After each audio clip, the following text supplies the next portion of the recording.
Hey, good morning. Welcome to the morning brief. Today is Wednesday, August 6th. So, what's going on news wise today? We're looking at forexfactory.com calendar.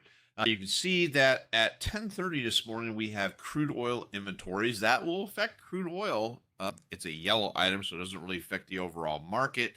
At 101, we have the 10-year bond auction. Again, it's a yellow item. Normally, it doesn't pay, it's not a big deal to see the 10-year bond auction. However, we're always interested in how well the auction was received. So that is something we will be watching. At 2 p.m., we have FOMC member Collins speaking, as well as FOMC member Cook speaking, as well as at 4:10, FOMC member Daly speaking. So we have no orange or red items today. So fairly light news day.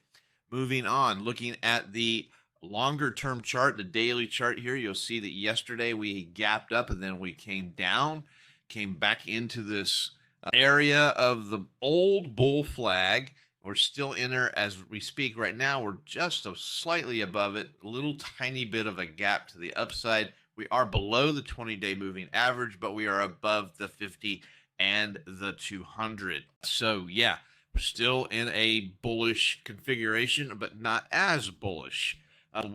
The lows from Friday and from Monday are of interest. Okay, so that is the 62.42-ish, 40-ish area. If we can get above yesterday's high, then we might be able to get some upward movement to the upside. That's above, let's call it 63.80. Yeah, volume went from these 2 days where we had those big range expansion days, 2 big days there. Now we're back to the same normal kind of hum volume that we have seen kind of all summer long. Moving on to the intraday 60-minute chart with inventory, you can see that inventory was very, very slightly positive with 2161 contracts versus price action, which was negative. That is not correlated. They should be correlated. That is divergence. And so that is something to be concerned about. Yeah, it is. You got down price action, but you still are having buyers on balance are coming in to buy. The bottom, we've talked about this before. My concern is that when these buy the dip folks get done or have run out of money, or start losing money, that this will not be the case, and we'll see some ugly movement to the downside once those buy the dip folks are not around anymore. Maybe they'll be around forever, who knows? But at least this is something to be worried about. Yeah.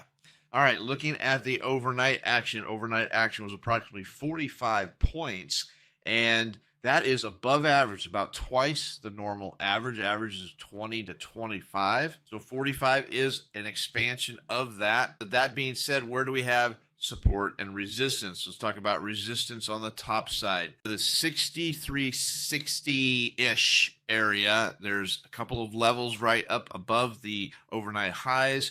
We've got some confluence around 6376, 6385.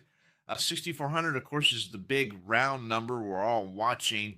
If we get above that, 6406, 6421. Support on the other hand, on the bottom side, we've got some confluence just below the overnight low. 6310, 6300 is another number, big round number we're watching. 6280, 6264. We can break 6250. There's another last resort area, 6247. Then it gets ugly below that. Those are your support and resistance numbers for today. Hope you have a great day, and we'll see you tomorrow. Happy trading. Hey, thanks for watching the morning brief. Check out my website for more information, oneononetrading.com. Take a look at the Troy levels, a trade location finder for the futures markets. Help you find those levels of support and resistance that are just so hard to find. I also do personal coaching and mentorships. So go ahead and take a look at my website, oneononetrading.com.